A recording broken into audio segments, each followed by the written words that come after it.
राधा स्वामी दाता दयाल की दया, राधा स्वामी सहाय, राधा स्वामी। यह पुस्तक है अनमोल चरित्र और इसमें परम संत हजूर ताराचंद जी महाराज का संपूर्ण जीवन वृत्तांत है। इस पुस्तक के अभी तक हमने 133 पेज आप लोगों तक पहुंचा दिए हैं। आज हम पढ़ने जा रहे हैं पेज नंबर 134। जैसा कि आप सभी जानते हैं, हर एक घटना से पहले हेडलाइंस दे रखी होती हैं। असली महात्मा तो यही है। एक दिन हुजूर ने सुना कि चरखी दादरी में एक महात्मा आया हुआ है और वह भी अन्न का आहार नहीं करता है। वे उस महात्मा के दर्शन करने के लिए चरखी दादरी आ गए। उन्होंने तो स्वयं अनाहार छोड़ करके देख लिया था। वे आदमी की शक्ल देखते ही बता देते थे कि यह अन्न आहार करता है अथवा नहीं। अतः हुजूर ने महात्मा को देखते ही समझ लिया महात्मा अन्न का आहार करता है। उन्होंने महात्मा से सीधे और स्पष्ट रूप से पूछ लिया, महात्मा जी, आपके बारे में लोगों में यह चर्चा है कि आप अन्न का आहार नहीं करते हैं। महात्मा जी ने कहा, मैं 24 घंटों में केवल एक बार और वह भी रात के समय भोजन करता हूँ। मुझे यह पता नहीं है कि लोग मेरे बारे में क्या कहते हैं और क्या नहीं कहते हैं। हुजूर महात्मा जी की सच्ची बातों से बहुत खुश हुए। हुजूर ने काफी समय तक महात्मा जी से बातें की और उनकी बातों से बहुत प्रभावित हुए।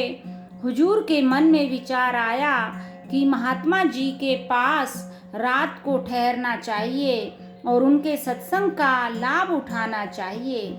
ऐसा विचार आते ही महात्मा जी ने हुजूर से कहा, आप केवल रात भर ही क्यों, यदि जीवन भर भी यहाँ ठहर जाओ तो मुझे बहुत खुशी होगी। हुजूर ने देखा कि महात्माओं में लोगों के मन की बात जानने की शक्ति भी होती है। वे रात को महात्मा जी के पास रुके। रात को महात्मा जी ने सभी को एक एक सृष्टिकर्ता की रचना का शब्द गाने के लिए कहा। तभी सभी ने शब्द गाए, पर मालिक की रचना के शब्द का किसी को ज्ञान नहीं था। सबके अंत में हुजूर ने एक तारा लेकर निम्नलिखित शब्द गाया, गगन में आवाज हो रही झीनी झीनी जी, सुनता है कोई ब्रह्म ज्ञानी।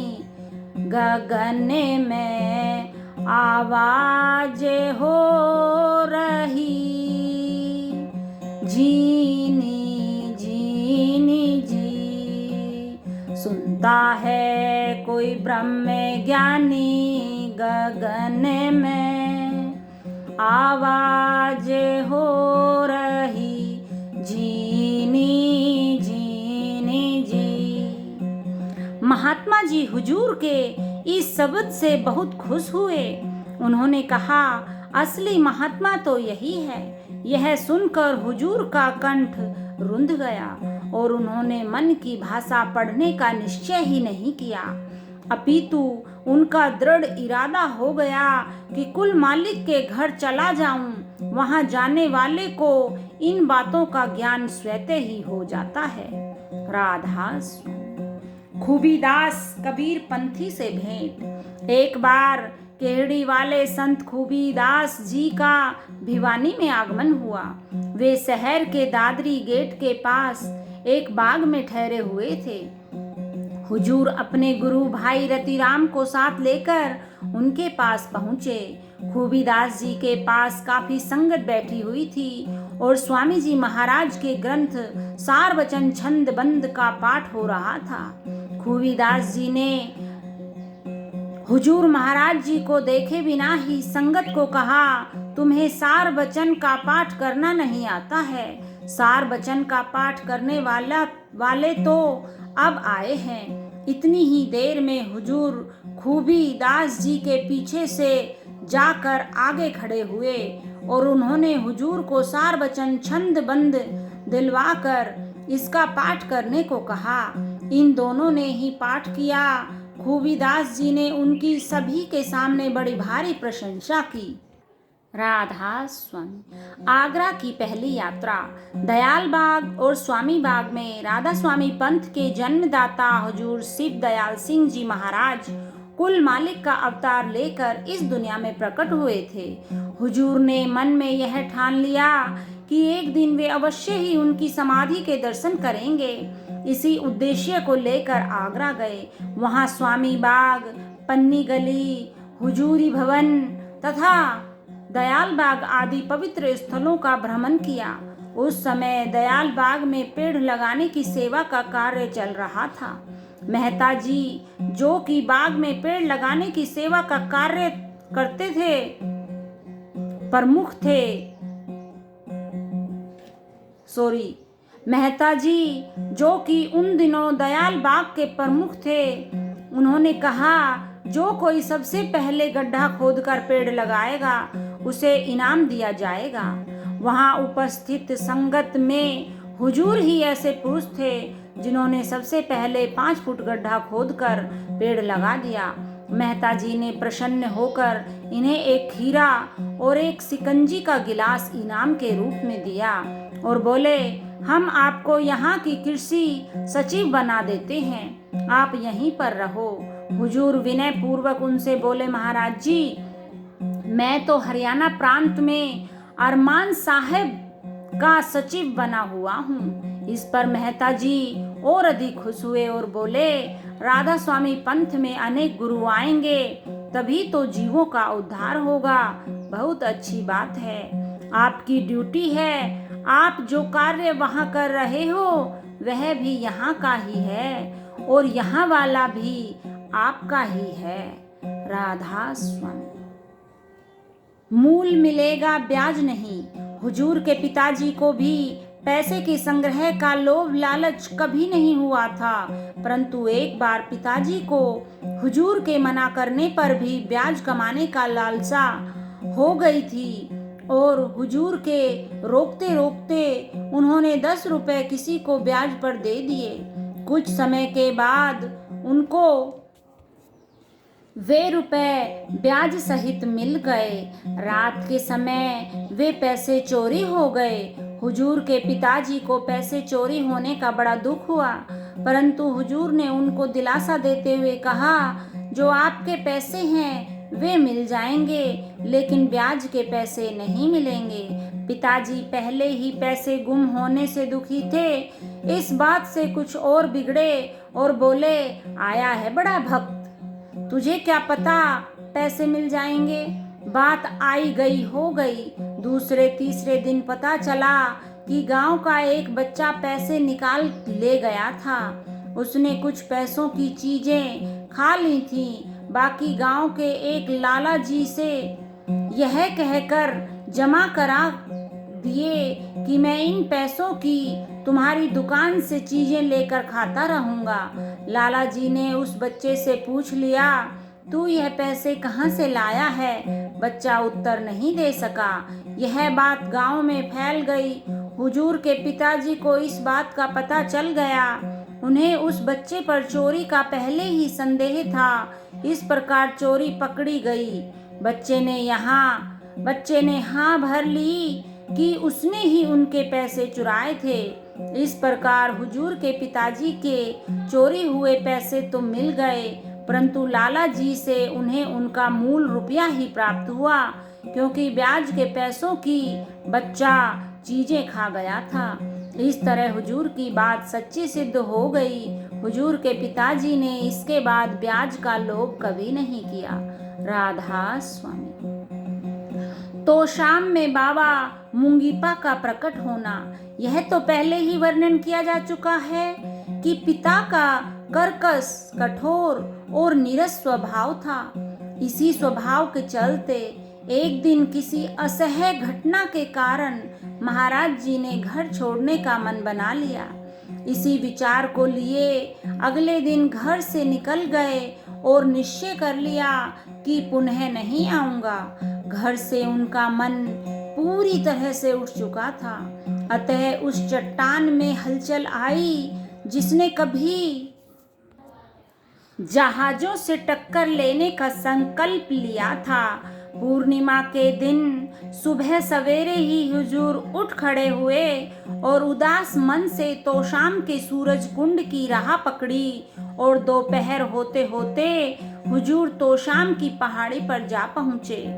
तोशाम की पहाड़ी पर बाबा मुंगीपा ने तप किया था, जहाँ उनका स्थान भी बना है। पूर्णिमा के दिन हुजूर तोशाम के सूरज कुंड में स्नान करने के लिए चले आया करते थे। रात को शबद बानी करते रहते थे और प्रातः ही घर वापस लौटते थे। परंतु इस बार हुजूर अपने पिताजी के व्यवहार से अत्यंत दुखी थे, इसीलिए वे बड़े दुखी मन से यहाँ पहुँचे थे। वे इस बात को बखूबी समझते थे कि कोई भी मनुष्य अपने माता पिता और बुजुर्गों को दुखी करके भक्ति नहीं कर सकता है। परंतु पिताजी हुजूर के भक्ति मार्ग को ही पसंद नहीं करते थे। हुजूर के पिताजी उनसे पूरी तरह से निराश थे और उनके व्यवहार से हुजूर की सहन शक्ति ने भी अब जवाब दे दिया था। इस बार वे वापस घर लौटना नहीं चाहते थे। अतः वे 2 दिन और 2 रात बिना खाए पिए ही बाबा मुंगीपा की समाधि पर लेटे रहे और रोते रहे। तीसरी रात हुजूर वहीं आंखें बंद किए अपनी ही उधेड़ बुन में लगे हुए थे। आधी रात हो चुकी थी पर नींद उनको बिल्कुल नहीं आ रही थी। तब उनको महसूस हुआ कि कोई आदमी उनके पास से गुजर गया है। वे बैठ गए और उन्होंने आंखें खोलकर देखा तो कुछ भी दिखाई नहीं दिया। तब वे पुनः लेट गए, पर जो ही उन्होंने अपनी आंखें बंद की, उनके कानों में कुछ आवाज आई। आंखें खोलने पर पाया कि एक महात्मा शेर पर सवार होकर उनके पास आकर खड़े हो गए हैं। फिर उनके बैठते ही महात्मा जी चले गए और हुजूर उनको देखते ही रह गए। अब उनको बैठे हुए थोड़ी ही देर हुई थी तो देखा कि एक महात्मा जी सफेद घोड़े पर सवार होकर उनके पास पुनः आकर खड़े हो गए हैं। हुजूर के कानों में यह आवाज आई कि ये महात्मा मुंगीपा है और 2 बार तुम्हारे पास पहले भी आ चुके हैं। इतनी ही देर में स्वयं महात्मा जी बोल उठे, आप जैसे भक्त के लिए अपने रास्ते से भटकना अच्छा नहीं लगता है। आपने सारी उम्र अपने पिताजी की सेवा की और अब जबकि उनका थोड़ा ही समय बाकी रह गया है तो तुम अपने जीवन को कलंकित करने के लिए यहाँ चले आए हो। आज से ठीक 12 महीने बाद वे अपनी जीवन लीला पूरी करके परलोक सिधार जाएंगे। इसलिए जब आपने सारे जीवन उनकी प्रताड़नाएं सहन की हैं, तब इस थोड़े समय के लिए अपने जीवन को बट्टा मत लगाओ और अपने घर लौट जाओ। क्या इस थोड़े से समय के लिए आप उनके व्यवहार को सहन नहीं कर सकते हो? हुजूर महाराज जी को बड़ा आश्चर्य और खुशी हुई जब उन्होंने महसूस किया कि महात्मा जी ने तो उनकी समस्या को ही सुलझा दिया है। वे उठे और साष्टांग प्रणाम करके महात्मा जी के चरणों को छूने लगे तो देखा तो वहां कोई भी नहीं था। हुजूर अब अपने ही विचारों में खो गए और तरह तरह के विचार उनके मन में आए। इस घटना से महाराज जी अति विस्मित हुए। उन्हें सूझ नहीं रहा था कि हंसा जाए या रोया जाए।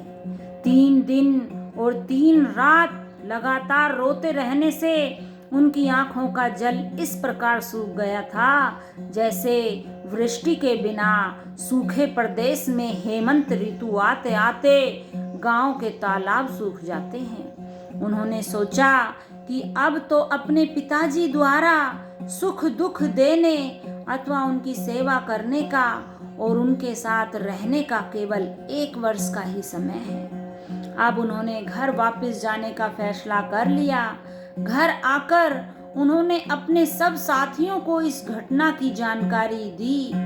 कईयों ने तो हुजूर की बातों पर विश्वास कर लिया और उनको निश्चय हो गया कि उनके पिताजी वास्तव में ही 1 वर्ष और जीवित रहेंगे, परंतु कईयों ने हुजूर का मजाक भी उड़ाया। राधा स्वामी। हुजूर की नाम भक्ति। हुजूर महाराज जी ने सदैव बताया कि साकार और निराकार भक्तियां पक्षी के 2 पंखों की तरह होती हैं। ये दोनों एक दूसरे की पूरक हैं और नदी के 2 किनारों की भांति साथ साथ चलती हैं। जो एक भक्ति की पूर्णता को प्राप्त कर लेता है, उसको दूसरी भक्ति की पूर्णता में भी कोई देर नहीं लगती है। हुजूर ने साकार भक्ति द्वारा सबसे पहले अपने तत्कालीन इष्ट धुनी वाले बाबा को प्रकट किया और इसके पश्चात महात्मा तुलसीदास जी की तरह से राम, लक्ष्मण और सीता के दर्शन भी उन्हें हो गए थे। इसी तरह से बाबा मुंगीपा ने भी दर्शन देकर निर्मल हृदय को शांति प्रदान की। उनका हृदय एक बच्चे की तरह बहुत ही पवित्र था। नामदान से पहले 22 हजारे का जाप नहीं छोड़ा था। अब उन्होंने नाम भक्ति के मार्ग पर भी उसी तीव्र गति के साथ बढ़ना शुरू कर दिया था जैसे वे साकार भक्ति के मार्ग पर चल रहे थे। भजन, सुमरन, अभ्यास के लिए एक कुटिया वाला उनका अपना पुराना घर था। उसी कुटिया को उन्होंने अपनी साधना स्थली बनाकर बैठने के लिए एक सुविधाजनक स्थान बना लिया और मकान बनाकर बैठने के लिए और मकान एक गुफा की तरह दिखता था। हुजूर की इस कुटिया में केवल एक छोटा सा दरवाजा ही था। हुजूर ने अपने पैतृक घर में ही ध्यान व अभ्यास की साधना प्रारंभ कर दी। छत के साथ एक रस्सी से वे अपने लंबे केसों को बांध लेते थे ताकि नींद के समय उनको झटका लगे और दर्द से नींद खुल जाए। इस प्रकार उन्होंने स्वतः ही अपनी नींद पर भी काबू पा लिया और वे कई घंटे ध्यान में मगन रहने लग गए।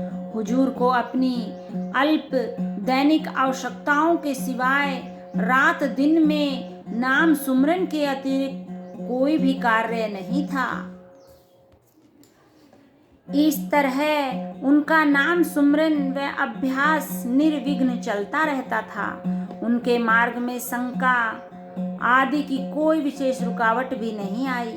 वैसे अरमान साहब ने उनको प्रारंभ में ही यह समझा दिया था कि मुझसे कोई भी प्रश्न पूछने की आवश्यकता नहीं है, क्योंकि सच्चे संकल्पी अभ्यासी के सभी प्रश्न अभ्यास के समय ही हल हो जाते हैं। राधा स्वामी। ये अपने केस बांधने की जो बात आई है, इससे याद आया है कि देखो दिनोद आश्रम में महाराज जी का पूरा जीवन चरित्र कैसे दीवारों पर